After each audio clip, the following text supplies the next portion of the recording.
ကောင်းလွန်တဲ့ဗီဒီယိုရဲ့ဆိုင်ကြီးနဲ့မဲပြတို့တကယ်ချင်းတော့ရင်ကြောင့်ပျောက်ပေးသွားမှာဖြစ်ပါတယ်။ညနေစကောင်းရမှာမဲပြတို့တကယ်ချင်းတော့ရောက်မြို့နှင်းနေဖုံးလာနေတဲ့တောအုပ်ကြီးတွေလမ်းပြောင်းနေခဲ့တယ်။သူတို့ရှေ့ဆက်တွေ့ရင်မြင်လိုက်ရတာကတော့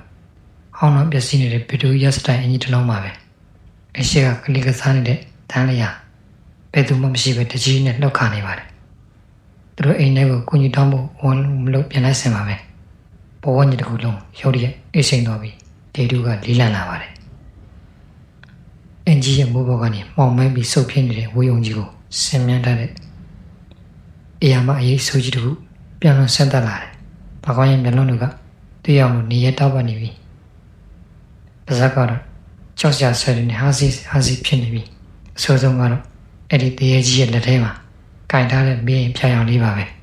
။အဲ့ဒီမီးအိမ်တွေကအလင်းရောင်တာမန်မီးအိမ်မဟုတ်ဘူး။အဲ့ဒါကဒီမှာတည်ဆုံးသွားတဲ့ဝိညာဉ်တွေရဲ့နောက်ဆုံးကျန်တဲ့အလင်းနဲ့ပဲဖြစ်ပါတယ်။တရေကြီးကမြပြတို့တမင်ချင်းတော့ရောက်စီဖြွေးချင်းပြန့်လွန်လာရင်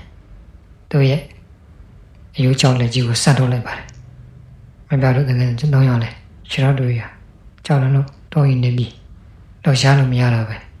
တရေကြီးကသူတို့ရဲ့မိကိုမြပြတို့တကယ်ချင်းတော့ရောက်မျက်နှာနာတိုးကလိုက်တဲ့အခါတကယ်ချင်း